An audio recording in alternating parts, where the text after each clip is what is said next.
The main character of this anime is Juto, an ordinary high school student, who thanks to a divine mirror is reincarnated into a new world as the leader of the Men tribe.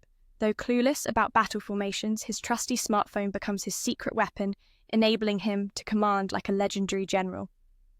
One quiet night, a fiery young woman bathes by the river, her presence igniting the sky, yet Juto remains oblivious, lost in his phone. Head buried in his phone, Juto studies Sun Tzu's art of war to prepare for tomorrow's battle. Felicia, holding Ro close, urges him to rest early or face exhaustion. At dawn, the fierce clash between the Wolf tribe and the Horn tribe erupts. Using long spears to pressure the enemy, Juto seizes the high ground. Just as the enemy falters, he commands a full assault to annihilate them. By now, Juto has spent 2 years in this world, a realm torn by relentless wars, land grabs, and power struggles. When Ro first arrived, she was baffled, but soon crowned Juto as tribe leader. Luckily, he landed in the right civilization, or he'd be ancestor dust by now. Suddenly, an arrow flies toward him. Felicia snatches it mid-flight and scans the direction it came from. Immediately, the Horn tribe rains hundreds of arrows on Juto's forces, but Felicia twirls her whip, sending them crashing down. The battlefield tension screams of brutal frontline clashes. Worried for June's safety, she's the strongest of the Quiver Wolves. Juto watches as she swiftly defeats the enemy commander, securing victory. She rushes to report triumph to Juto. To celebrate, Juto offers Jun any reward she desires. Blushing, she shyly asks for a simple head pat. One gentle touch and Jun transforms into a loyal puppy, making men chuckle. Returning to business, Juto orders his soldiers to set camp, preparing to negotiate with the Horn tribe leader.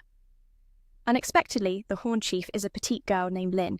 Men introduces himself as Juto, leader of the Wolf tribe, inviting Lin to join as his sister. She scoffs, "I am the chief here. Why obey a weak pup like you?"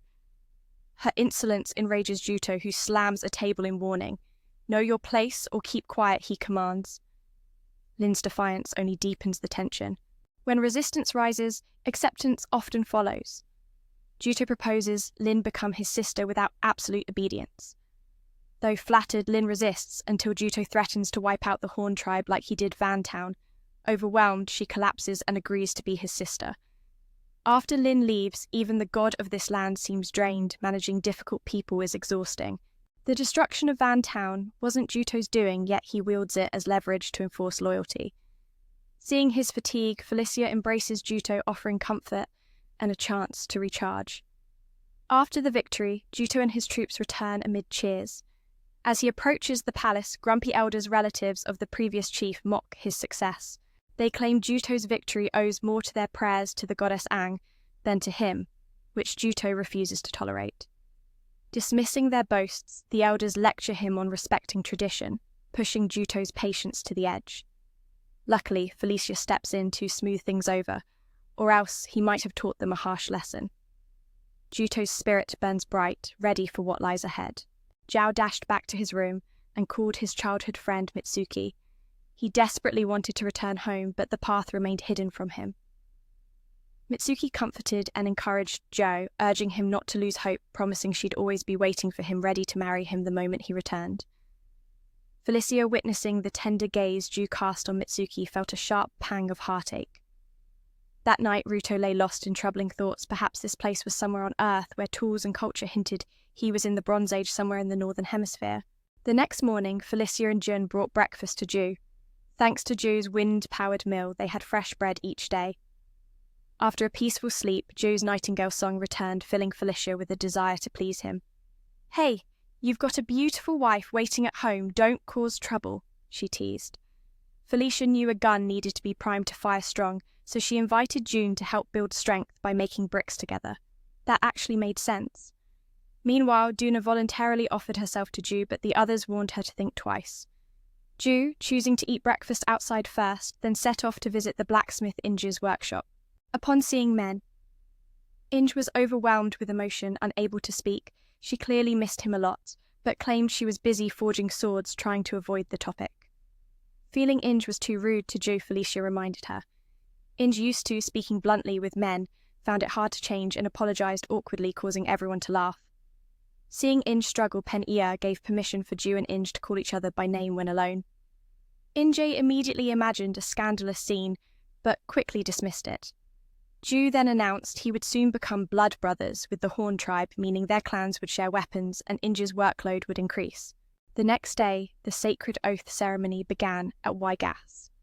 Those who swore the sacred cup with the tribe leader became family brothers, sisters, or children, with bonds deeper than blood. This meant Ruto could rest easy knowing the Lang tribe wouldn't be targeted by enemies. Ju could now focus on finding his way home. At twilight, Lin Ni approached Du To, pleading for him to treat the Horn tribe as equals, even if it meant sacrificing herself. Ju gently stroked Lin's head, promising to honor her wishes, without forcing her sacrifice. Touched beyond words, Lin was speechless. Suddenly, Felicia rushed in, with urgent news the Horn tribe was under attack.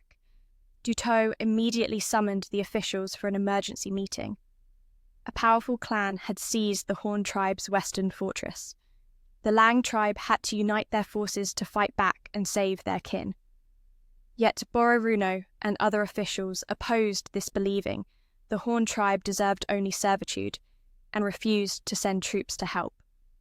Furious, Ju slammed his fist on the table, declaring that breaking the sacred oath would bring shame on the Lang tribe. No matter what, he would lead the army to rescue his horned brothers. That night, the Horn tribe's chief smirked, proud of his plan to subjugate the Horns.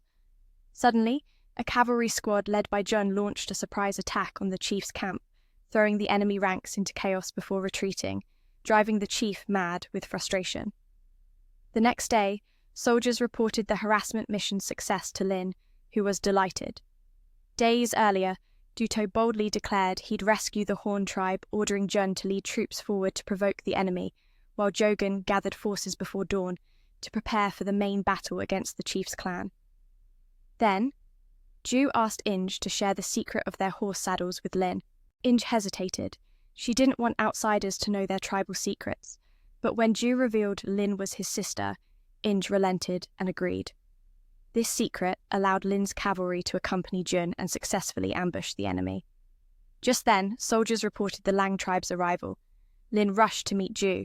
Since the enemy camp was half a day away from the Horn fortress, Ju let the troops eat and celebrate before the battle. "You can't win on an empty stomach. Our ancestors wouldn't forgive us," he joked. For 3 days, the enemy camp had endured constant harassment, leaving their chief gasping for breath. Scouts reported the enemy's main force approaching from the east, so Ju ordered his troops to form 2 lines side by side. The enemy was exhausted from Jun's raids, their strength waning, victory was within reach. Now, all Ju had to do was push a little harder to shatter the enemy's morale.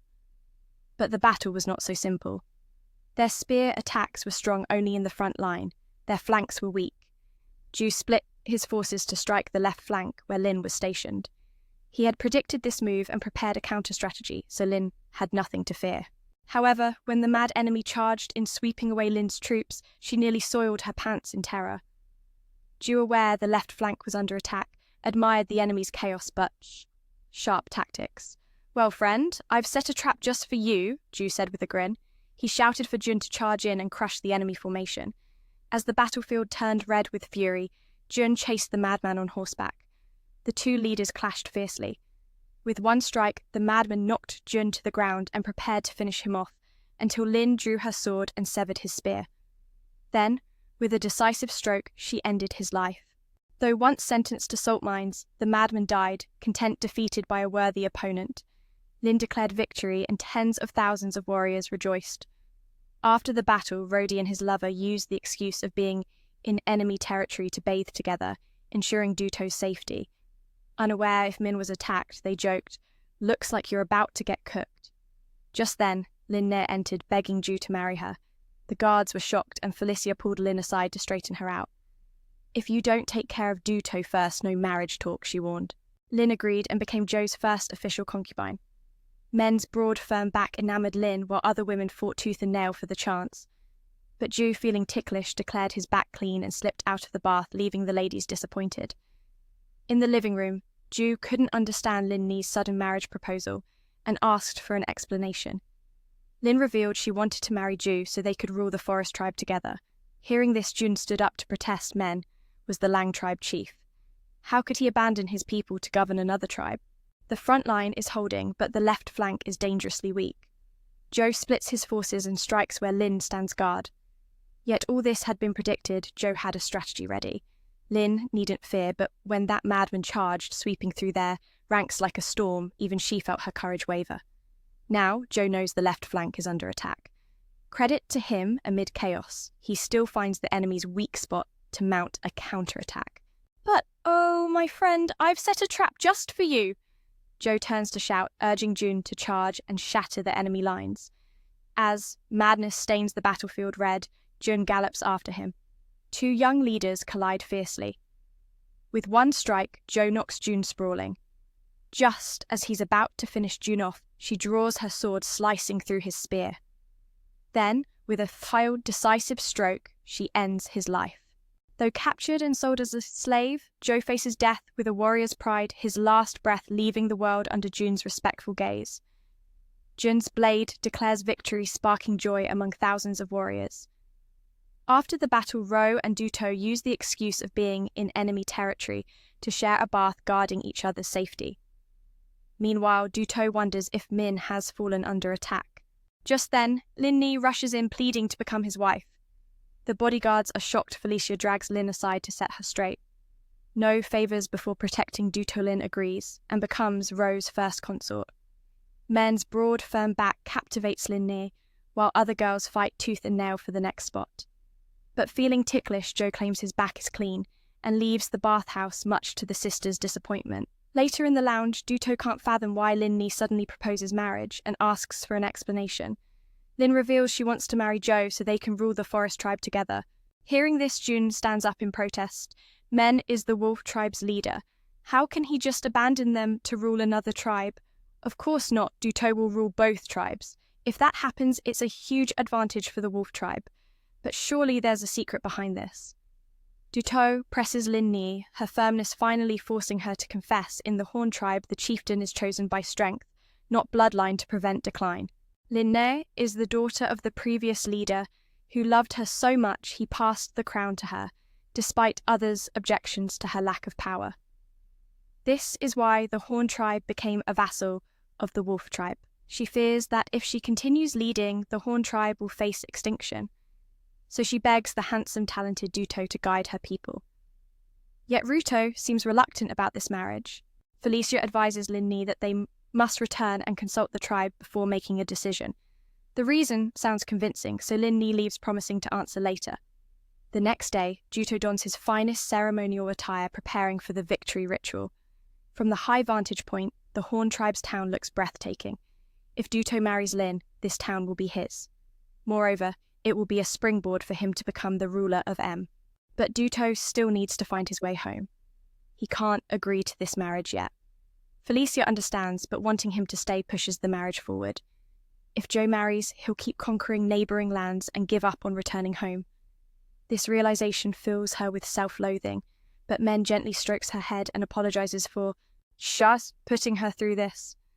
The weight of duty, love and ambition presses heavily on all of them, weaving a tapestry of choices that could reshape their world. Corey said she wanted to infect her sister to pass on the virus, so she tried to hug her tightly. Would Abet get sick? She resisted, but with just a few sweet words, Corey convinced her to willingly fall into her arms, truly the innocence of a woman. Duto performed the victory ritual before all the people then sat down to feast, served by Lin. Remembering the request from before, Duto felt guilty for not giving an answer, and for eating all their food, he didn't know where to hide his shame. Seeing Duto enjoying the meal, Lin Ni fed him more tender beef. Passers-by, who saw them as a perfect pair, teased them, making Duto and Lin blush deeply. As the crowd started shipping, the two Felicia stepped in between them and leaned on Duto, sparking Lin Ni's jealousy. But since they weren't officially together, she said it was her duty as the rightful fiancé to let Duto enjoy other company. Just then, Stintho appeared, causing a stir among the crowd. He was the clan leader of the Set clan ruling the northern Vanahem, known for his greed and love of war. No one welcomed Stintho here because he had killed the previous Horn clan chief, making him deeply hated. The tension was thick, so the priest stepped in to mediate, respected as the Aegis priest. Because of him, Jammot lowered his sword, but Stintho continued to provoke enraging Jammot enough to draw his blade. Despite his fiery words, Jammot was no match for Stintho. With just a snap of his fingers, Stintho shattered Jammot's sword. He possessed two Jun's Mion, an Mdin granting him overwhelming power that destroyed everything and speed that made him a true deathbringer. After dealing with Jammot, he sought Juto. Lin's service reminded Duto of her earlier request, yet she was left without an answer, and to make matters worse, she devoured all the food meant for others truly shameless. Seeing Duto enjoy his meal, Lin gently fed him some tender beef like a devoted companion. Passers-by noticed the pair's charm and teasingly joked, causing Joe and Lin to blush deeply. As everyone started shipping them, Felicia suddenly interrupted. She leaned on Joe, igniting Linna's jealousy. But since they weren't official yet, Linny claimed that letting Duto enjoy others' company was her duty as the rightful partner. Just then, Stintho appeared, stirring the crowd into chaos. As the chieftain of the Axe tribe ruling northern Vanahem, he was infamous for his hunger for power and love of war. No one here welcomed Stintho, for he was the one who had slain the previous Horn tribe leader, making Giammot harbour a deep grudge against him. Tensions ran high until the priest stepped in to mediate, respected by Jammot as the spiritual guide of Agas. Reluctantly, Jammot lowered his sword, but Stintho continued provoking him, igniting Jammot's fury. Drawing his blade, Jammot swung fiercely. Though loud-mouthed, Jammot was no match. With a mere snap of his fingers, Stintho shattered the sword. Wielding two powerful Jun's Mion and Mdin, Stintho possessed devastating destructive power and blinding speed, earning him the title of the true death-bringing prodigy. After dispatching Jammot, Stintho sought out Joe with ill intent, but when he spotted Jun stepping forward to block him, Stintho immediately recognized her as the strongest of the wolf tribe. Still, Jun was no match, and with a flick, Stintho sent her flying, then advanced to face Joe. Suddenly, Linnae spoke up, telling him to leave and go play with her husband instead. He glanced at her and realized Linnae was the new Horn tribe leader. Not knowing her real name, Stintho guessed it was Bobble, which infuriated Linnae. Just then, Duto grabbed her hand and warned Stintho to stop disturbing others. He had caused enough trouble by focusing on him alone. Stintho blinked and teleported right in front of Joe, but Joe showed no fear, which intrigued him. After learning Linnae was the Horn tribe leader, Duto Stintho bid everyone farewell and departed. The priest was stunned that Stintho had personally come seeking Duto, the one destined to destroy the world in the future. Following this visit, Stintho decided to accept the priest's request. That evening, Joe called Mitsuki only to be scolded for not contacting her for 3 weeks. He tried soothing her, explaining he'd been on the battlefield, unable to call. "If you can't call, at least text," she snapped, worried sick. Then, Mitsuki burst into tears, feeling lucky Joe was still alive. Joe smiled and reassured her, "I'm right here, so don't worry." The next day, Joe and Felicia patrolled the town, checking on the people. Since Joe invented paper trade in the wolf tribe had flourished, boosting the economy. Suddenly, Duto noticed a mother and daughter being auctioned as slaves for 999 gold coins. Compassion stirred, Joe raised his hand to buy them and approached to introduce himself. But the frightened little girl ran and hid behind her mother. Seeing this, Duto ordered the guards to escort them home, preparing a comfortable place and treating them with great care. He hoped these actions would ease the karmic debt caused by his wars of invasion. Felicia understood and happily returned home with him. Little did they know all their actions were being closely watched by twin sisters. Back in his study, Duto was overwhelmed by a pile of paperwork left from consecutive battles. Remembering when Duto said Felicia was his most trusted confidant, she dove into work with fierce determination.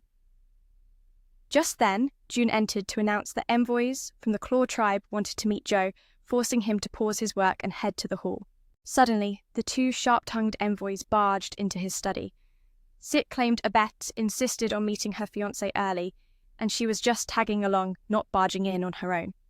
Abet retorted that Sit was the one who suggested she come. The two bickered loudly until Corey used her psychological manipulation skills to make Abet admit fault. Only then did Corey and Abet introduce themselves as daughters of the Claw tribe leader, sent to marry Joe by their father Bov. Upon hearing this, Joe promptly kicked them out, leaving the twins utterly bewildered. Corey confessed she had eagerly awaited this meeting, even imagining joyous moments with Joe. Corey's blunt words embarrassed Abet so much she collapsed to the floor, leaving Joe completely lost, unsure what kind of act he was witnessing. Perhaps the Claw tribe leader couldn't tolerate his daughter's antics and sent them away to marry Joe. But no, they were both Enhen gifted with superpowers far from useless.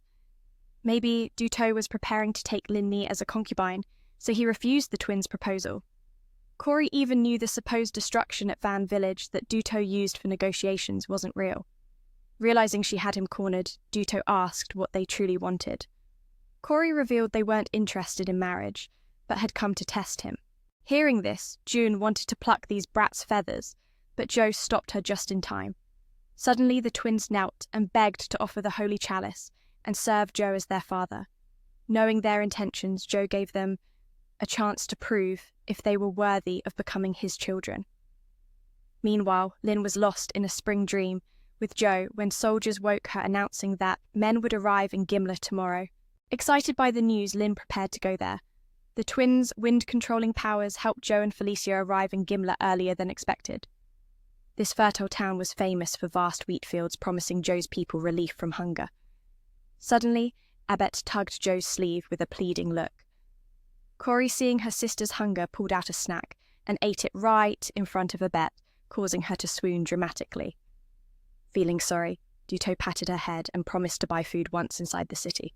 Inside, Gimla Joe immediately sought an official to ask if locals could adopt new farming techniques to boost production. It was a tough ask, as the Horn tribe had ruled for years and people clung to old ways.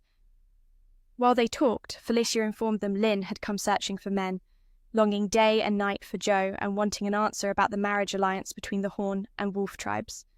She had braved a long journey to be here. With a hidden agenda, Duto gave Corrit and Abet the chance to prove if they were worthy of becoming his heirs.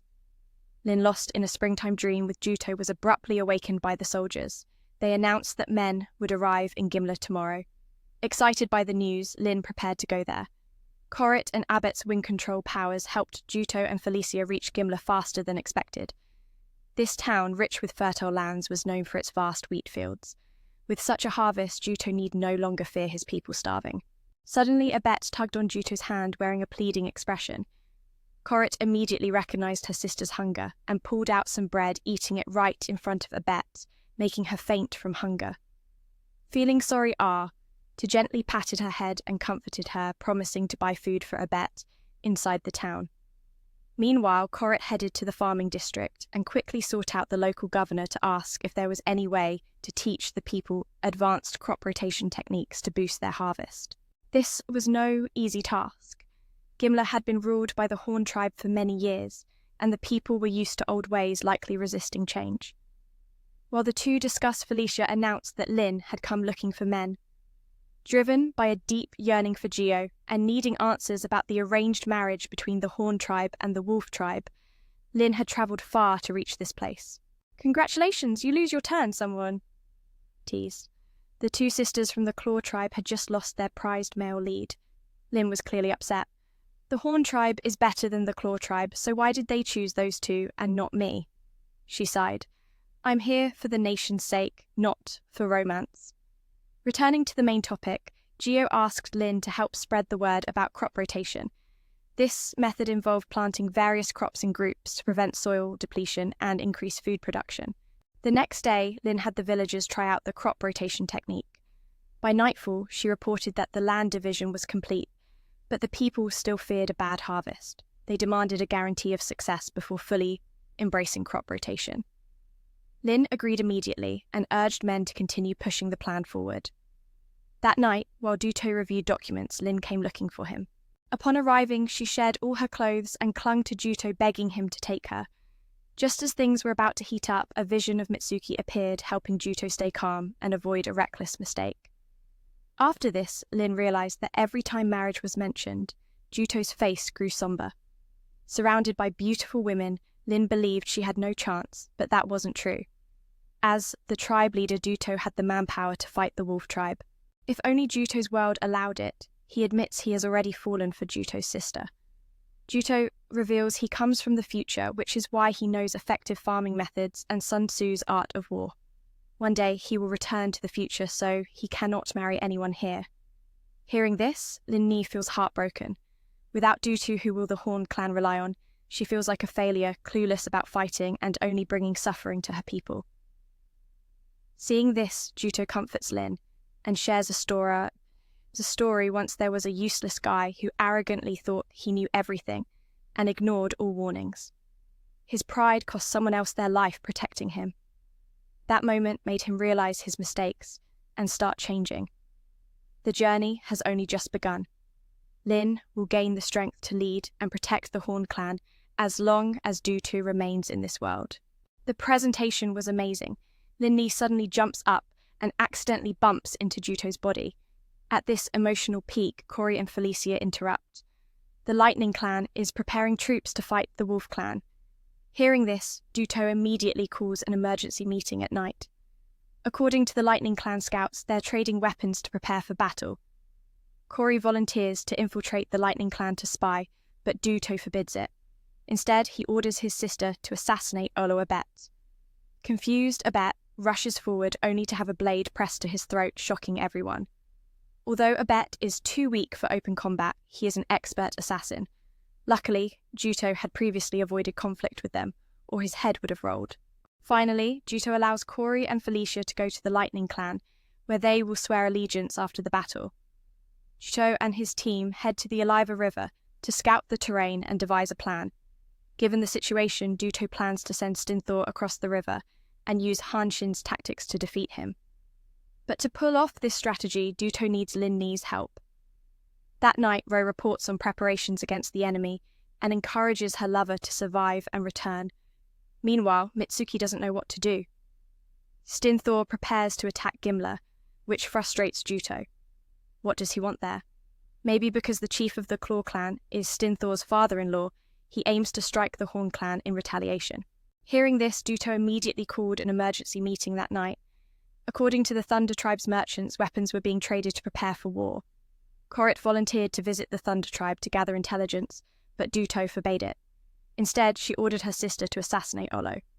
Confused, Abet rushed forward and pressed a blade to Olo's neck, stunning everyone. Though weak in open battle, Abet was a master assassin. Fortunately, Juto hadn't provoked the two before, or they'd be dead. In the end, Juto permitted Korrit and Abet to visit the Thunder Tribe and swear allegiance after the battle.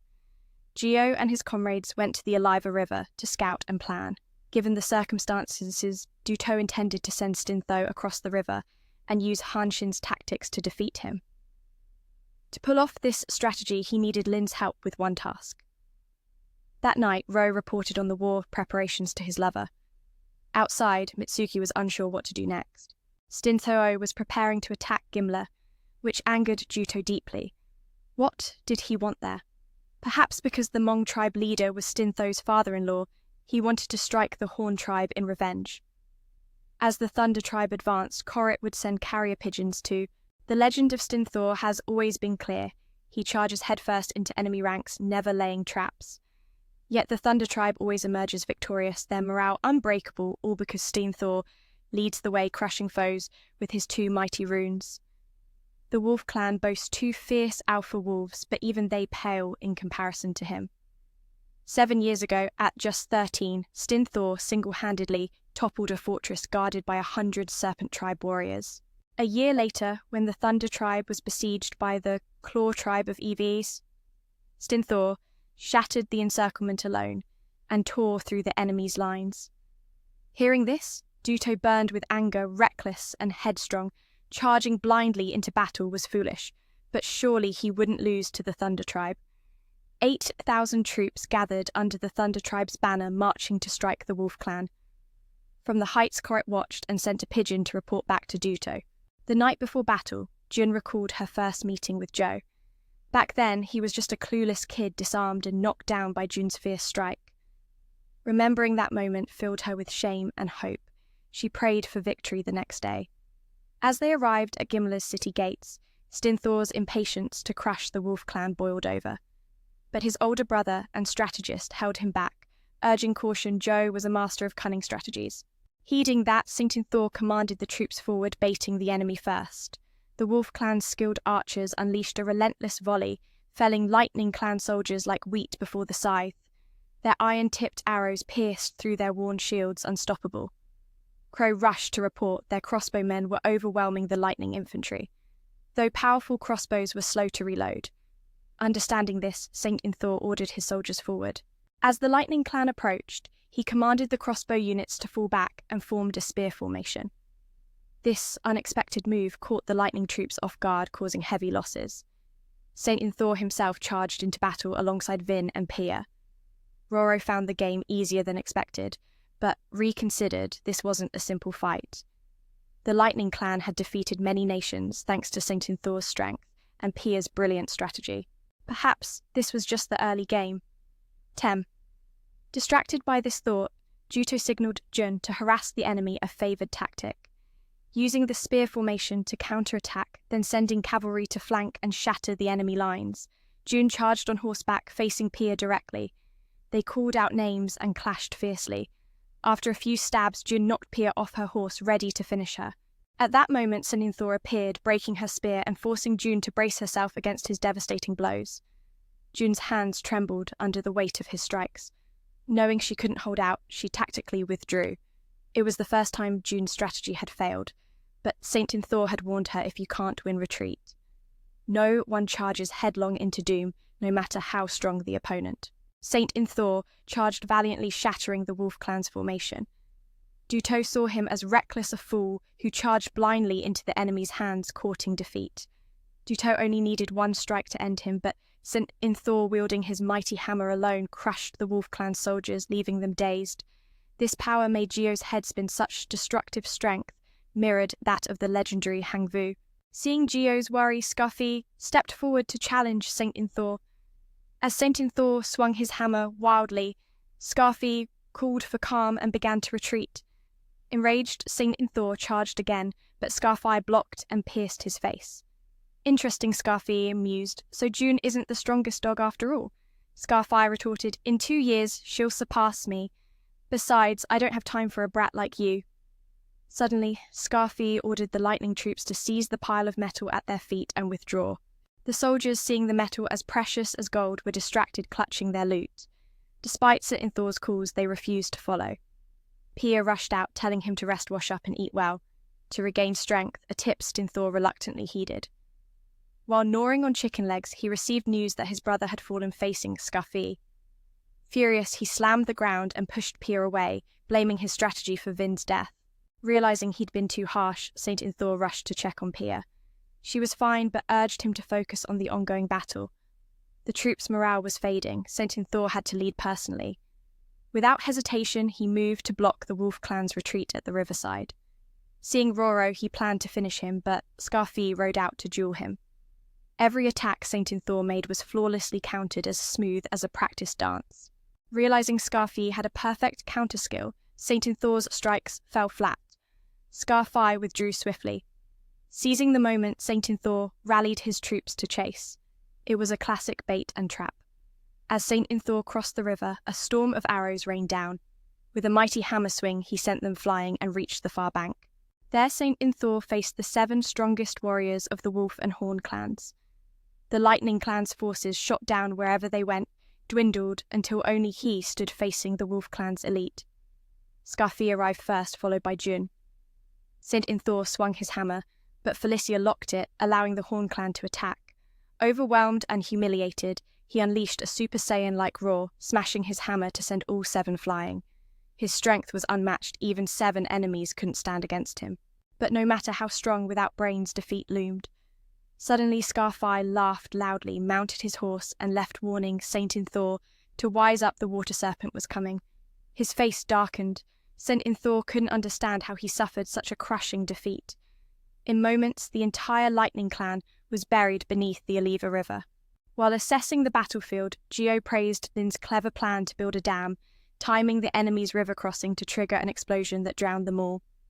This was a brilliant stratagem, reminiscent of Chao Wei's cunning. Saint Inthor reminded him of Hangvu. Juto countered with Hanshin's tactics. Victory was thanks to Lin's unity of the people and meticulous planning. No matter how godlike Saint Inthor was, without brains, defeat was certain. Saint Inthor's arrogance reminded Duto of his own foolishness in the past. By Aliva's riverbank, Saint Inthor lay broken though alive, all his bones were shattered. That night, Gio called his long-lost lover. The missed calls had worried Mitsuki, but hearing his voice soothed her. After the victory, Juto had to split forces to govern the Lightning Clan reward soldiers and compensate families, leaving him very busy. Even the mighty Stinthor, as powerful as a saint, would fall without brains to guide him. His arrogance reminded Duto of his own past foolishness. By the Aliva River, Stinthor finally awoke his first defeat, bones shattered, but life spared. That night, Joe called his long-missing love, Mitsuki. Hearing his voice eased her worries. After victory, Joe had to divide his forces to govern the Thunder Tribe, reward his soldiers, and compensate families who lost loved ones. Busy as he was, Mitsuki urged him to return quickly. Juto was expanding its territory. Perhaps Joe could find a weakness and come home. No matter how long it took, Mitsuki vowed to wait. Back home, Juto and Inge crafted glass together. Joe struggled to blow a perfect round glass and handed the pipe to her. Seeing this, Inge knew she was about to get an indirect kiss through the pipe. So, Inge both kissed Joe indirectly and held the pipe for him. To blow glass successfully, Inge needed a calm heart, yet Joe's presence hardly soothed her. Hearing his praise, Inge imagined a future together, growing old side by side. The next day, Jen gathered everyone to plan a retreat for Juto. Despite his talents, Joe remained humble and dedicated, so Ren wanted to bring him to Shushu Mountain to relax. Seeing those bright eyes like headlights, you just knew trouble was brewing. Suddenly, Mitsuki had a premonition someone was about to be pulled away. They told Duto about the trip, but he flatly refused. How could he abandon the hard-working people, yet under pressure from the women? Juto reluctantly agreed. After they left, Joe handed over his duties to Jen. He agreed immediately, reminding Jen to enjoy the trip, while his health was the strength of the whole tribe. As long as... The next day, he heads with Jian and Hardamem to the hot springs for some R&R. Joe's enjoying the bath when Abet and Kirit suddenly barge in, throwing him into complete confusion. He chases them out immediately. Kirit claims he came to protect Joe from assassins, but really, who's hiding assassins out here in the middle of nowhere?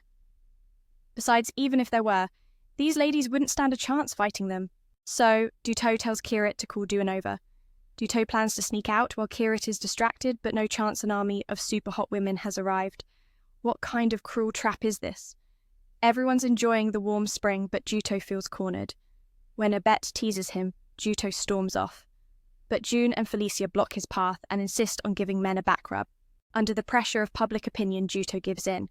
The group debates how best to pamper him. Finally, they decide everyone will scrub a different spot to fully satisfy Joe. "Sorry, darling, forgive me," Joe cries out, after resigning himself to the reality. "Let's get this over with so I can go home." The massage begins. Felicia uses soulful strokes on his back, while June tenderly works on his toes. Hearing Felicia boast about using her tongue if needed to soothe men, June won't be outdone. Line and Inge jump in scrubbing energetically, turning the scene into a chaotic battlefield. Juto can't take it anymore and nosebleeds spectacularly. That night, the ladies bow their heads, apologizing to Joe, explaining they only wanted to care for him before Men returns to Japan. It sounds reasonable, so Joe agrees, but only if they keep their clothes on and maintain some distance. Seeing Joe agree, Felicia rallies the sisters to unleash their magic on Men, causing him to panic and beg them to go home. But these ladies are queens of mischief escaped tonight, not a chance son.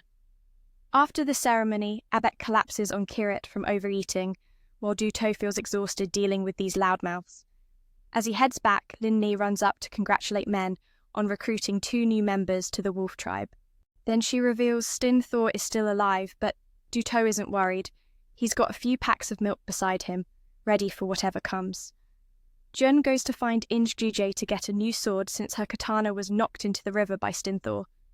She sighs, dramatically frustrating Inge, who bristles at her complaints about the product. Finally, Jun admits she wants a sword made by Ro because when she wields it, she feels like he's right there beside her, giving her strength in battle.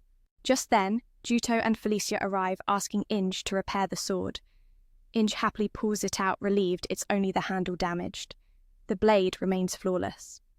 Jun accepts the sword, tears streaming down her face, overwhelmed with emotion, oblivious to everything else around her. Meanwhile, Ruto invites Inge D out to the market to see if the glass trade is booming. The marketplace bustled with a fierce scramble. Heads bumped and tempers flared, everyone desperate to claim their share.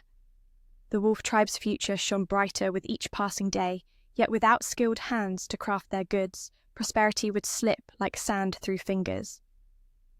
At that moment, Effie carrying water stumbled and spilled it all over Gio. Panicked, she rushed to apologize and wipe the water off him.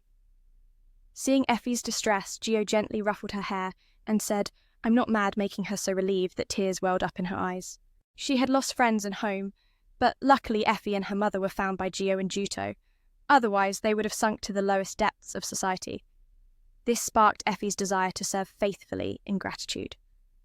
Seeing Effie's kind heart, Gio invited her to eat some cake, but she shyly declined, wary of touching the chief's food. Predictably, Juto coaxed her, "You don't like sweets? Then throwing it away would be such a waste," offering her a piece with a wink.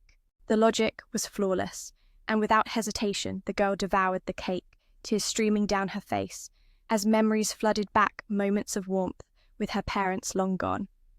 Juto gently patted her head, offering comfort. Suddenly, he remembered something pointed to a sign, and urged Effie to read aloud. As she did, she was rewarded with an abundance of cakes, tears of joy falling freely. Back in his room, Juto proposed a bold plan to raise literacy among the wolf tribe's children aged 7 to 15, knowing their chances of nurturing talent were slim if things stayed as they were. Felicia worried the tuition would scare kids away, but Juto was determined to take a big leap. He'd cover the fees himself. The tribe would pay teachers from the profits of glass sales. If they planted seeds now, in 5 to 10 years, the fruits of knowledge would bloom, bringing forth talents to build their nation's future. After Juto left, Gio witnessed his remarkable growth, while Felicia's mind drifted to her troubled older brother, burdened by guilt. Juto recalled a simpler time watching Felicia and Jun play with other girls by the cool river. Lop, turning serious, warned Juto, "If you want to marry my sister, don't get distracted by other girls." "Relax, I already have a girlfriend," Juto replied with a grin. The next day, the wolf tribe chief summoned everyone for an important announcement. Though they had defeated the Claw tribe, he apologized for the dangers he'd led them into. An elder advised the chief not to blame himself. Victory was thanks to their guidance. The chief shot back, "Enough flattery. The wolf tribe needs a new leader." He approached Gio, entrusting him with the tribe's fate. Gio refused, saying he still needed to find his path home and couldn't take on the role. He turned to Lop, urging the chief to choose him instead, but Lop coldly rejected the plea, accusing Gio of pretending. Lop, who had sacrificed much to protect their people and build a strong nation, dreamed deeply of that throne. He would not yield until their father agreed to accept his leadership. Lop's fierce dedication made his ambition clear, a dream intertwined with the tribe's survival. But now, Juto had snatched it away. In a furious frenzy, Lop drew his sword and attacked Joe. At that moment, the chief threw himself in front of Joe's blade to protect him. Shocked by his own hand taking his father's life, Lop fled.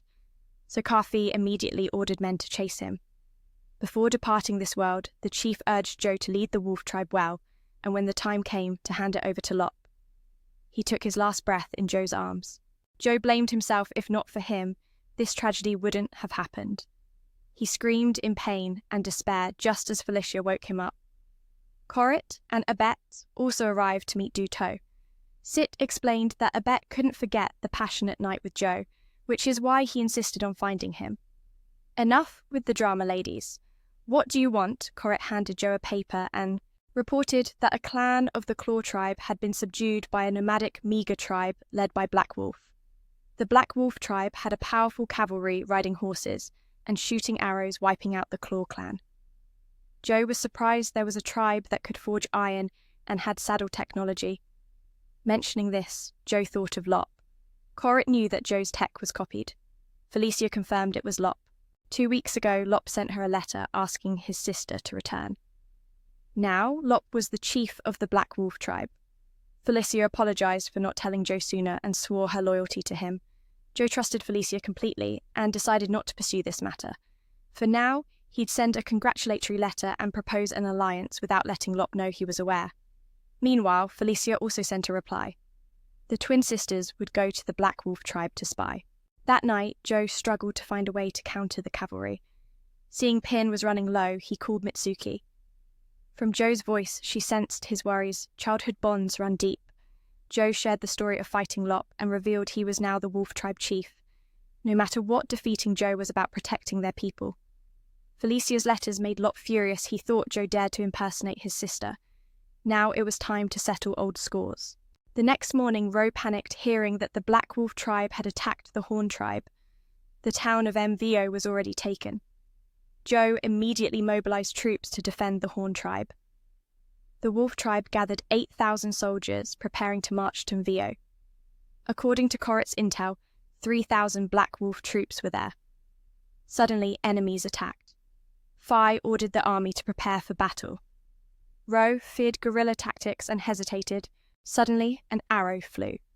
Without a metal war wagon to block it, Ro would have been done for. On the battlefield, Phi commanded all soldiers to shoot crossbows, knocking enemies off their horses. Then, the second squad reloaded for the first, while the third prepared more arrows. This seamless teamwork forced the enemy to retreat. This was only the vanguard. The main forces were yet to arrive. Valley returned to inform Lop that the Wolf Tribe had been firing arrows non-stop in a relay. Lop thought he'd hold out for 5 minutes, but the Wolf Tribe's arrow fire was relentless. Knowing the enemy's situation, Lop decided to take the field personally to deal with Joe.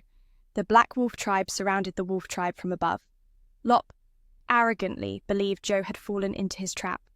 No matter how many arrows were shot, how strong the formation, it was useless when surrounded. Seeing Duto bring goods to ransom Lop, he sneered, "Perfect for a coward like you. I'll wipe out the Wolf Tribe." Then Lop shot an arrow, signaling his army to advance. But the Black Wolf troops couldn't reach the walls before being pierced by arrows. Lop ordered his men to shoot back, but no arrow could breach the fortress's solid walls. Lop was shocked to realize Joe had outwitted him. He ordered his soldiers to press forward regardless. Anyone who advanced was skewered like a porcupine. Still, Lop forbade retreat. Sigi saw her husband's madness leading to needless death. "Once you're in battle, you have to see it through," he said. She used her rune powers to break the walls. She understood and agreed gladly. Late afternoon, Phi reported that the enemy was regrouping. Suddenly, Joe fell into a powerful illusion, cast by Shah, blurring his vision and alarming Felicia. But after a moment, Joe snapped back. At that moment, the enemy breached the walls. Despite thousands of iron arrows, they weren't afraid and smashed the iron walls. Thanks to Shai's magic, the troops were fearless, allowing Lop to storm the fortress and confront Duto. Lop aimed a fatal strike at Joe, but Felicia stepped in. This was the only brother she had to protect. Hearing his sister's betrayal, Lop angrily swung his sword at her, but Keng, the clash of blades Duto, stopped Lop's blade. At that moment, Dune rode a camel, spooking the enemy horses. Lop had to retreat. The enemy horses hated camels' smell, making cavalry control easy. Felicia approached Joe to apologize. Fighting Lop was always tough. Still, she'd remain his deputy captain. Joe recalled his body, turning translucent, which worried Felicia. After a night of passionate intimacy, Siggy chatted with Lop. She was surprised Joe could counter her invisibility magic. Lop revealed he was summoned from another world by Felicia, so hypnotizing him was difficult. Winter arrived, chilling everyone. A breeze lifted Felicia's skirt, making it seem like Duto had stumbled into her legs, but instead the old man just walked on. Felicia was annoyed. Joe turned back, asking if she was okay, saying he'd prepared clothes for her. Lop's fury ignited as he swung his sword toward her, but a sharp clang echoed Duto's blade blocked the strike. At that exact moment, June arrived, riding a camel, spooking the enemy's horses. Horses detest the scent of camels, making it easier to control the cavalry. Felicia approached to apologize. Fighting Lop was no easy task, yet she vowed to stay as his steadfast deputy. Memories flashed. Duto's transparent body had worried Gio deeply. After a passionate night together, Duto and Lop shared stories. Felicia was stunned to learn Duto could resist invisibility magic. Lop revealed that Men was summoned from another world, making hypnotism nearly impossible. Winter's chill made everyone shiver when suddenly a breeze lifted Felicia's skirt. Everyone thought Duto had tripped near her, but the god just walked right through. Seeing Felicia flustered, Gio turned back to check on her, assuring her all was well, and revealing he had prepared clothes for her. This news brightened Gio's eyes. He dashed to his room to warm her up, ecstatic. Ro joined them, curling up next to Felicia, who instantly dozed off. Rare lazy days were precious. Ro chuckled, flicking his tongue in amusement. At day's end, Effie wanted to play with friends, but was rejected and given butter instead, which made her sad. Meanwhile, at the palace, Ko-ri and Abet joined the Round Table Society to warm the atmosphere. Fresh from school, Effie was invited by Juto to eat cake again, and Abet pulled her into a warm hug. Suddenly, Juto asked if Effie was fitting in at school. She nodded, though shy. Duo then told Ko-ri to turn invisible and joined him at school to keep an eye on Effie.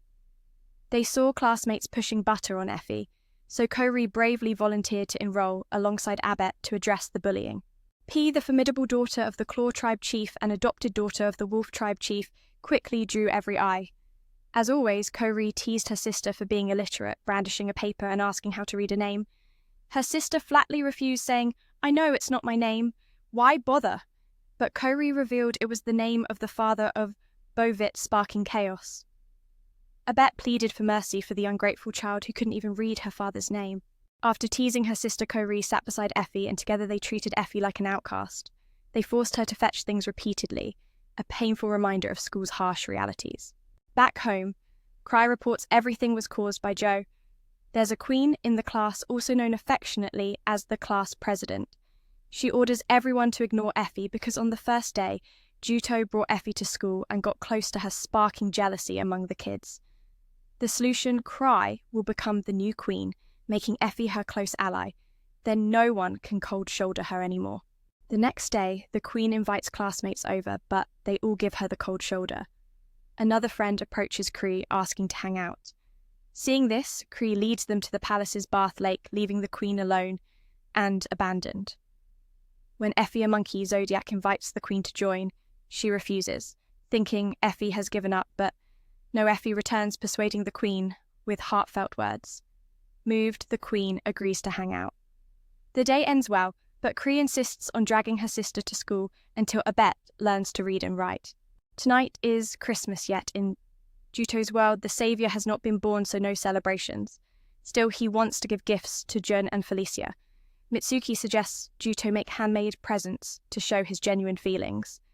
Suddenly, Inge bursts into Juto's study, tugging his hair and scolding him. It's glass-blowing day, and he forgot Joe is overwhelmed with tasks and quickly apologizes to Inge, handing all responsibility to Felicia before dashing off. On the way, they meet June, who wants to join to protect Juto, but Joe refuses and leads Inge on. Juto's 80-second calamity hasn't stopped. Abet also wants to follow, but Cree blocks her. The forge is the source of the Wolf clan's prosperity. Wanting to see it, sister no chance, Cree says. At the forge, Inge checks the glass design. With Felicia and June's birthdays coming, Juto wants to craft the gifts himself. Felicia is furious she's losing her day off just because of this. Talk about emotional whiplash. Juto's 80-second trial wasn't over yet. Abet wanted to follow, but Ko-ri stopped her. The forge was the source of the Wolf tribe's wealth.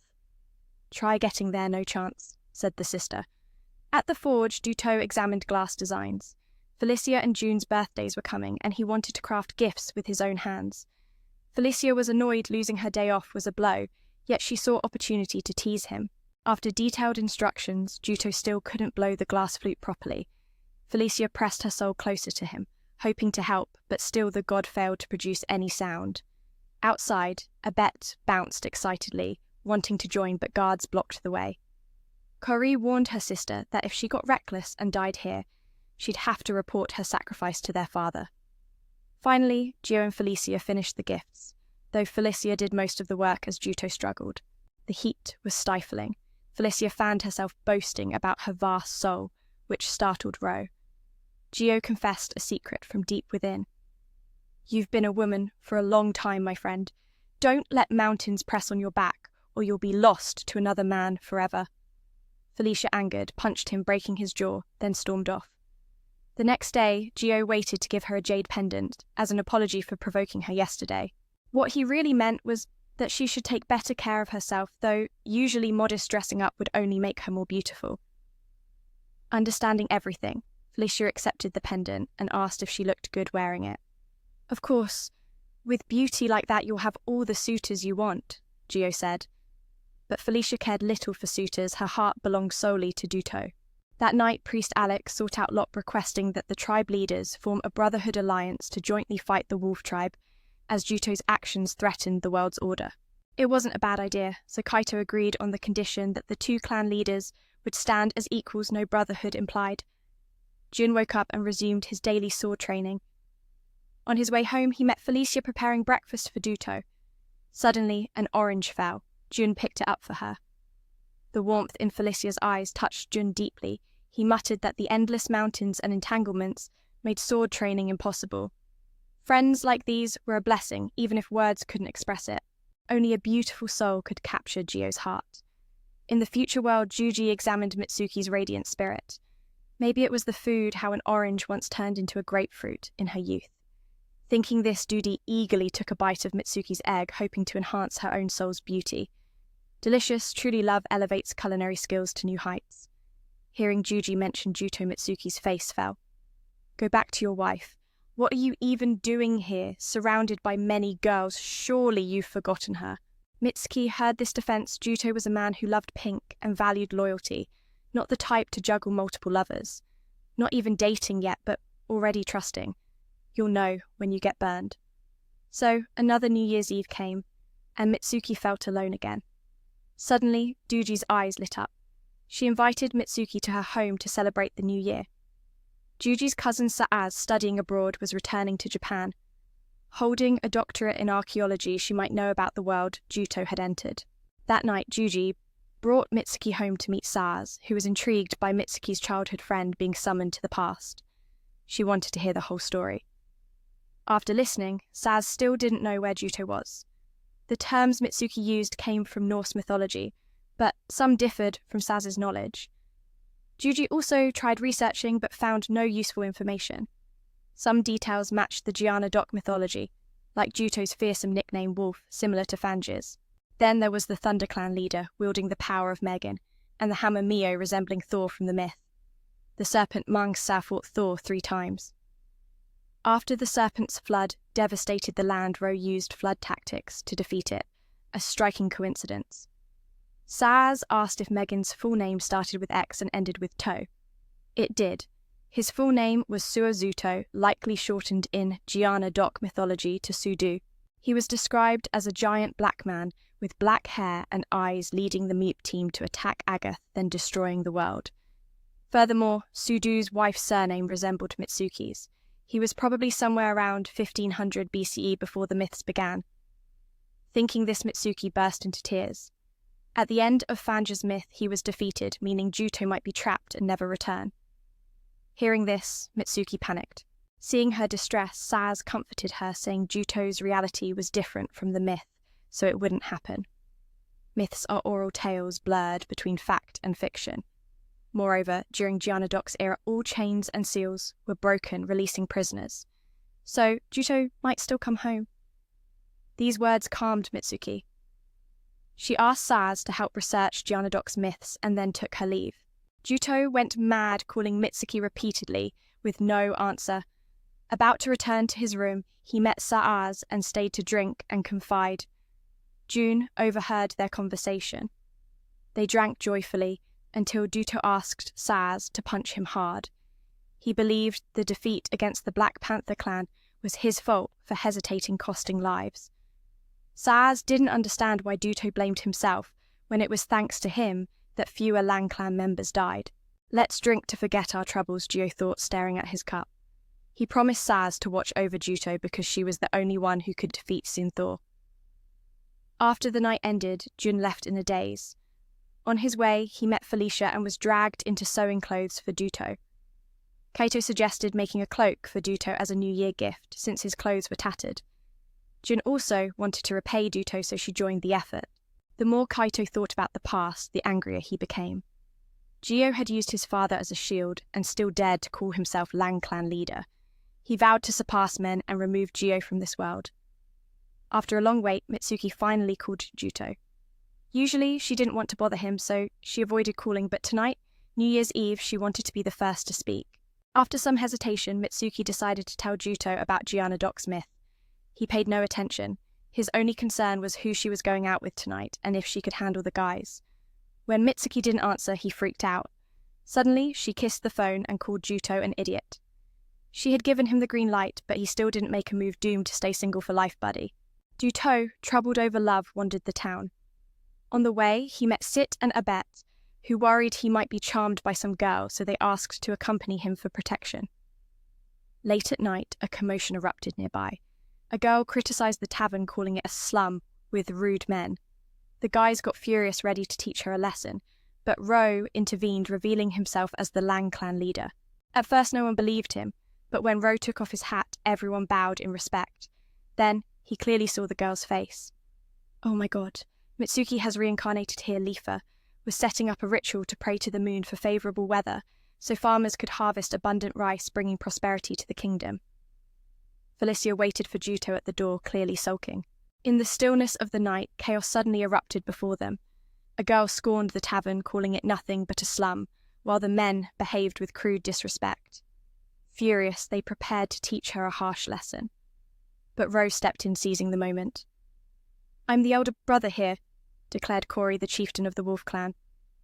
At first, no one believed him, but when Ro removed his hat, respect filled the air, everyone bowed in reverence.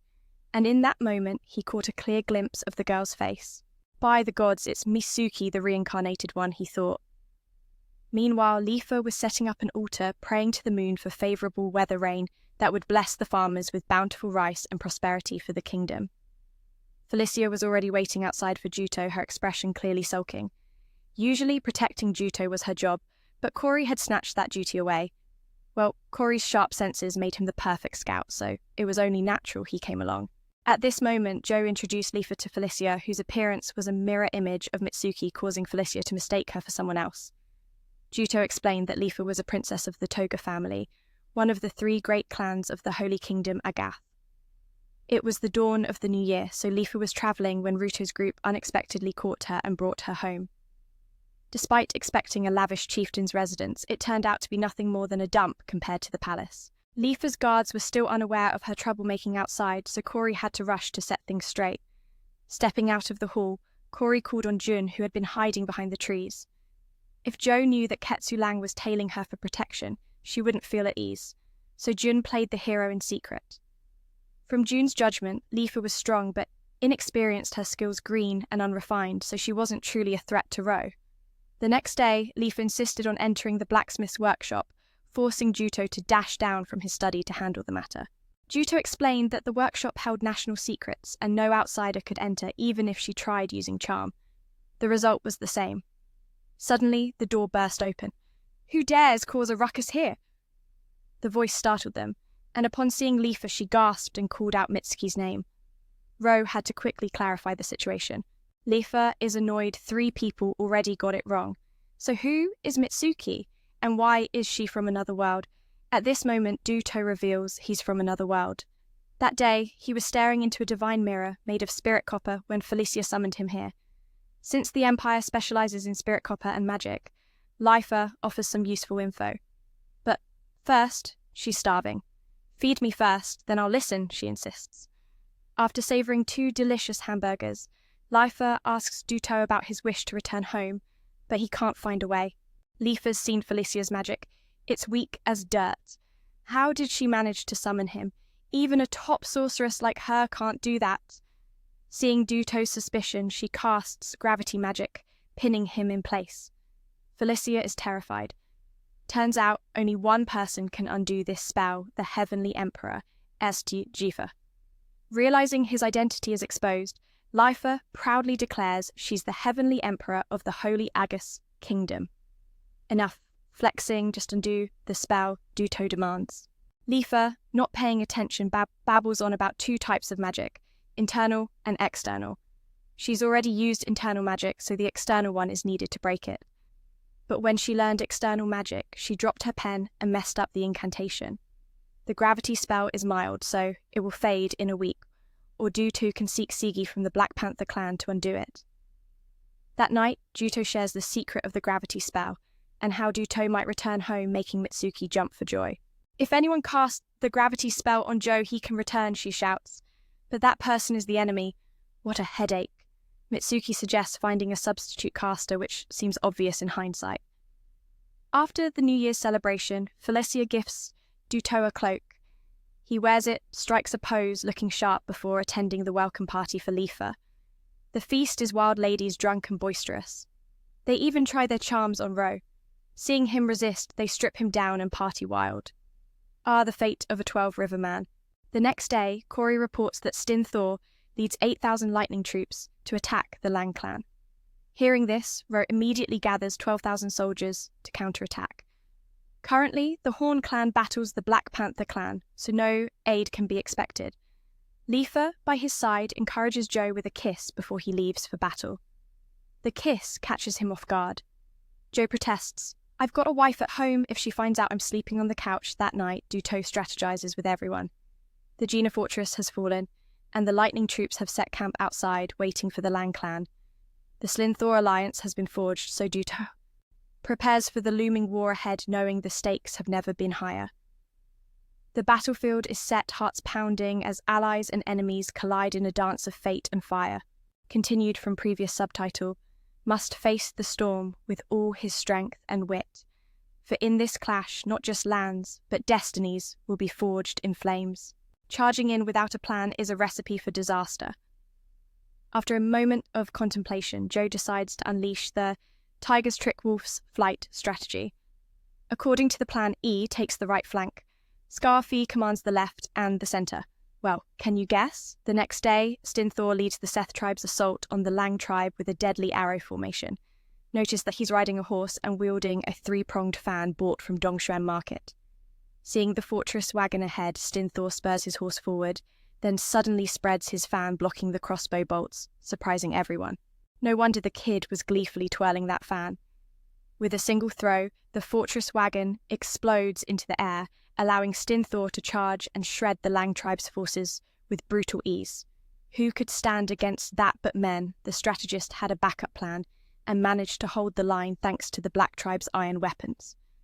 This battle was far from over. Meanwhile, the Lang tribe's second line has been broken, forcing Duto to order a retreat and reorganize into a Kaku formation. Pia leads the troops forward when scouts report a triple-pronged surprise attack from the Lang tribe. Ro quickly deploys troops on both flanks, ready to ambush and annihilate the enemy. Pia rushes to warn Stin Thor to fall back, but he ignores the call. The ambush is already set behind them. Retreat means certain death. Stin Thor chooses to blaze a bloody trail forward for the entire army. Joe finds this move fascinating, knowing it's a trap, but charging ahead anyway, a mix of madness or sheer stubbornness. Stin Thor rides hard, smashing the Lang forces just as June appears and pierces his horse with a spear. Facing his eternal rival, Stin Thor orders Pia to lead the vanguard while he duels Kwiat Lang. Felicia senses the Seth tribe is about to break the encirclement and urges Joe to rally the troops in pursuit. But fighting a desperate foe only wastes soldiers, so Joe holds back. Suddenly, Korit alerts that a cavalry squad is approaching over 10 war elephants. This means the end for the Lang tribe. Stin Thor and June, locked in combat, are interrupted when Scar-Fi dashes out to isolate Jun, but Stin Thor nimbly dodges. Scar-Fi swings his hammer at Jun, who counters and evades the Seth tribe chief's strike. Recognizing Scar-Fi's trickery, Stin Thor grabs his spear and throws him off balance. June rides in to attack, but is slammed flat by Stin Thor's brutal blow. Preparing to finish, Jun Scar-Fi leaps in to shield her and is pushed off a cliff. Now June stands alone against Stin Thor. He kicks up dust to blind her, forcing her to dodge wildly. But there's no escaping Stin Thor one hammer throw and Jun would fall. Just as he's about to land the killing blow, Pia arrives with news the Black tribe is about to strike the Lang tribe's main forces. Stin Thor wants to rush to join them, but Run An Dung blocks him. Paxa, knowing the Lang tribe can't withstand 10 war elephants, advises Duto to retreat. Sit and Abet agree. Joe fears fleeing now will lead to a massacre. Men slaughtered, women and children enslaved. Every tribesman is family, and he can't abandon them. Lop, reveling in Joe's Tiger's Trick Wolf's flight trap, working orders his soldiers to advance and avenge their last defeat. But over here, panic grips the Seth tribe. Joe knows he can't split his forces to call Du back or fight recklessly. Suddenly, Duto hatches a plan. The enemy is nearly upon Joe's position, ready to finish off the Lang tribe. As the Lang soldiers waver, Duto charges, to the front lines, rallying his heroes to steady their spears and rebuild the fortress wagon defense. Morale soars sky high. Juto realizes Stin Thor's troops maintain their spirit because he always leads from the front. Risky but inspiring, seeing Juto's courage, Lop seethes and offers a 10,000 bounty for Joe's capture. The Seth tribe general fires first, the arrow just misses Juto's face. Yet instead of fear, Juto's shout rallies his men. The chief has been a savior to the Lang tribe, feeding families and sending children to school. He's their beacon of hope. The Lang soldiers recover their fighting spirit and push forward to protect him. Quickly gaining the upper hand, Lop realizes Joe's gamble to lure the Lang tribe onto the battlefield was a masterstroke, far more effective than he expected. Meanwhile, June battles fiercely against Stin Thor, hearing the rallying cries that Joe is on the field. Stin Thor swiftly dispatches June and retreats to play with men, but June stubbornly refuses to let him go. She braces to unleash her ultimate move, sprinting at Stin Thor. Just a spin of his arm sends her sword flying. Thinking of her father, she takes a deep breath, and as her sword drops, slashes Stin Thor's side, staggering him. Suddenly news arrives, the Empire team has seized Gina Lang's fortress, turning the tide. Joe's plan was to block the Seth tribe's retreat and supply lines, but Stin Thor has walked straight into the trap. Acknowledging defeat, he seeks to withdraw. Before leaving, he asks June's name and promises a rematch. Stin Thor orders his troops to retreat while he stays behind to hold the enemy at bay. Seeing him flee, June demands he stay and continue the duel, but Stin Thor reminds her to care for the wounded elder. Hearing this, June rushes to Scarfi, devastated to find him dead. Suddenly, Scarfi awakens and she embraces him, carrying him back to Lang tribe for treatment. Witnessing his troops scatter, Lop flies into a rage. He's done everything but still can't win. Turning to Siggy, he orders Joe's release, then charges alone toward Joe. Surprisingly, no one stops him. The magical song from Shai has drained the soldiers' will to fight. Lop leaps to strike Joe, but Felicia leaps in to shield him, taking a wound. Lop mocks Joe as useless, always needing others to save him. Despite the injury, Felicia urges men to flee, but he refuses, drawing his sword to protect her. The Wolf Clan troops swiftly seize the upper hand, proving that sending the Wild Pack to the battlefield was Juto's brilliant call. Even he hadn't expected it to be so effective. Jun was locked in a fierce battle with Stin Thor when he heard the Wolf Clan's rally cry announcing Juto's presence on the battlefield. Seeing this, Stin Thor dispatched June quickly and went off to hang out with men. But June stubbornly refused to let him leave. She braced herself ready to unleash her ultimate move, then charged at Stin Thor. Just when it seemed she would strike, he effortlessly knocked her sword away with a flick of his wrist. At that moment, she thought of her father, inhaled deeply, and when her sword dropped, she slashed into Stin Thor's ribs, staggering him. Suddenly, news arrived that the Impair squad had seized Gina's fortress, turning the tide for the Wolf Clan. Juto's mission was to block enemy escape routes and cut off the clan's supply lines. Unexpectedly, Stin Thor walked right into this trap. Knowing he was defeated, he decided to retreat. Before leaving, he asked June's name and promised a rematch. Stin Thor commanded his troops to withdraw, first staying behind himself to hold off the enemy. Seeing him flee, June urged him to stay and continue their duel, but Stin Thor reminded her to care for the ailing elder. Hearing this, June rushed towards Scarfi, only to be crushed with grief upon realizing the elder had passed. Suddenly, Scarfi stirred awake, and June embraced him with joy, rushing to bring the elder back to the Wolf Clan for treatment. Witnessing their own forces scatter in panic, Lop's fury ignited. Despite giving his all, he still couldn't secure victory. Turning to Siggy, he ordered her to rescue Joe while he charged alone toward Joe's location. Surprisingly, no one stood in his way. Shiz's magical song drained the soldiers' fighting spirit, making them falter and stumble. But Felicia rushed out to shield Juto, taking a wound in his place. Lop sneered, mocking Juto for being useless, always needing others to protect him. How humiliating. Despite her injury, Felicia urged men to run, but he refused, drawing his sword to defend her. After a tense dance to the tune of the film's score, the magical song lost its grip here. Juto darted around, dodging Lop's strikes. Over the past 2 years, he had pushed himself to master his swordsmanship, determined to never let anyone sacrifice for him again. The two clashed fiercely. Lop's kick sent Juto's sword flying, but Juto quickly grabbed Lop, wrestling him to the ground, knocking him out cold. Suddenly, a chill ran down Juto's spine. Shuka's bavette magic began to take effect. Juto started fading from Felicia's sight, the world blurring around him. Panic rising, Juto swiftly handed his phone to Felicia. The two were torn apart by fate as Juto vanished into thin air, leaving Felicia broken, collapsing in despair.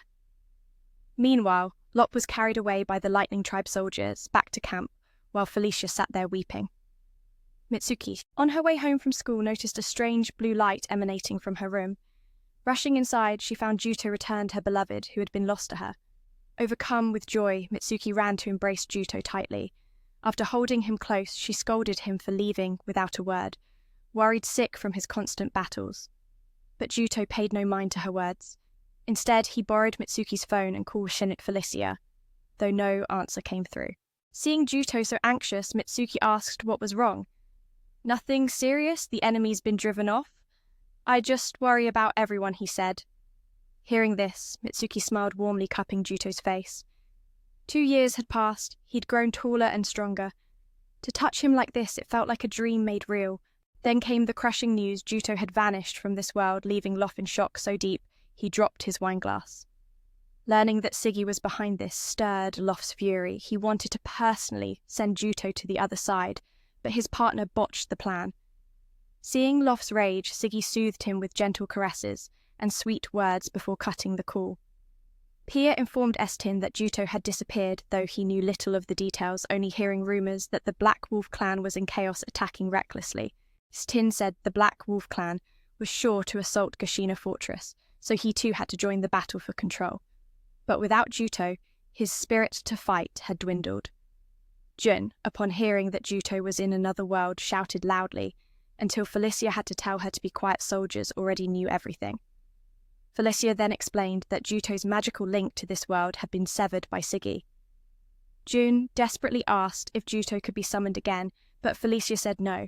Without a mirror and with Juto's desire to return home, summoning him would be pointless. Suddenly, Abbott burst in, announcing military movements from the Black Wolf and Lightning clans. No sooner had they returned than Mitsuki dragged Juto out shopping. She picked out an orange shirt for him, but its price was too high, so Juto suggested looking for another. As the stingy clan leader, he joked wouldn't want the people to complain. Mitsuki pointed out Juto was just a kid with no money. Quickly, Juto pointed to a black outfit at half price. Seeing mostly black clothes, Mitsuki urged him to find something brighter. After an hour of tedious shopping, they sat down for coffee to recharge. Mitsuki planned to continue shopping, but Juto politely excused himself. Passing by busy Lightning Clan markets, Juto's mind drifted to the bustling scene. Mitsuki noticed his distant gaze and asked if he was all right. He assured her he was fine, then decided to buy Mitsuki a new outfit, his way of thanking her for worrying about him all these years. Juto vowed to personally choose clothes for Mitsuki, and hand in hand they continued shopping. Though wounded, Jun was determined to fight against the Lightning and Black Wolf clans. Felicia feared that with both Juto and Jun gone, the Lang clan might collapse. But Jun thought differently. If she didn't go to battle, the soldiers' morale would falter, dooming Lang to defeat. Before departing, Jun instructed Felicia to tell Juto she had fought until her last breath. Corey mentioned Siggy's troublesome magic that forced Juto away. Lifa complained about the witch's inconvenient sorcery, yet the queen planned to use Win X Chanter magic to summon men back to the Lin Nahorn clan. After hearing about Ro's death, she fainted, unable to accept the truth, while the eunuch beside her schemed quietly. No dialogue provided for this segment, so no rewrite necessary. Linni saw a chance to seize the Wolf clan, but she stood her ground. The Wolf clan had already helped the Horn clan so much, Linni refused to betray their kindness. Besides, she believed Juto still walked this world. Together, Juto and Mitsuki strolled beneath blooming petals, watching couples pedal their boats. When mealtime came, she handed him food. Seeing Mitsuki had prepared such a lavish spread surprised Duo. Years ago, she nearly burned down the kitchen. Now her dishes looked mouth-wateringly good. Duo wondered if there was some trick behind it, doubting her cooking skills. Mitsuki, with a sly smile, stretched out her hand and insisted Duo let her feed him. Only then would she forgive his doubts. This shy guy, addicted and embarrassed to be fed by a girl, was living the dream of countless guys out there. Duo finally gave in, letting the girl's gentle care coax a piece of chicken into his mouth. Despite the peaceful moment beside Mitsuki, Juto's mind drifted back to battles and the Wolf Clan brothers, his heart heavy with worry for them. Suddenly, Felicia's call shattered the calm. Hearing Juto was safe brought tears of relief to her eyes. But the joy was short-lived. Felicia bore tragic news she had failed to protect Gashina Fortress. Upon hearing this, Juto demanded to see Jun, asking about her condition. Jun reassured him, just a few broken bones, nothing serious. She apologized for not being able to stand against the enemy, but Juto knew it wasn't her fault. It was all because he vanished without a trace. Juto handed the phone back to Felicia and pleaded, "Please, summon me back to Yassi." Jun recalled his yearning to return home and hesitated. If this was truly Juto's wish, she would ask Lifa to perform the summoning ritual. Suddenly, Jun embraced Felicia, sensing the immense pressure her friend had endured, lately urging her to cry on her shoulder. That night, Mitsuki called Juto to a shrine she knew his heart longed for Yassi, and encouraged him to follow his true desire. If given the chance, Mitsuki wanted to go with Juto, but he refused. "If you come to Yassi, you won't be able to return." She had family, friends, and loved ones waiting for her. Going there meant losing them forever. Mitsuki knew she'd be heartbroken not seeing them, but without Juto in her life, loneliness would swallow her whole. She was willing to sacrifice it all just to be by the side of the one she loved. Juto was speechless. This girl was too adorable. He reached out, saying, "Be my wife, Mitsuki." Overwhelmed, she took his hand, and suddenly men pulled her into a warm embrace. Together, they gazed at the moon, sharing a passionate kiss. After all of Lifa's efforts with the summoning ritual, Juto finally returned. The Wolf Clan crushed the Serpent Tribe and Black Panther Tribe in a decisive victory. The whole village worshipped and cheered his name. Lifa, spotting Mitsuki, hurried over to introduce herself. Indeed, she was the wife of the clan chief's returnee. Watching the people roar on the streets, Jun sent heartfelt thanks to Felicia for bringing Juto back to lead, making him the mightiest leader in Wolf Clan history. And so, the first season of this anime draws to a close. Don't forget to like, subscribe, and leave your thoughts below to support the channel and help us bring even better content your way. Thank you for joining me on this incredible journey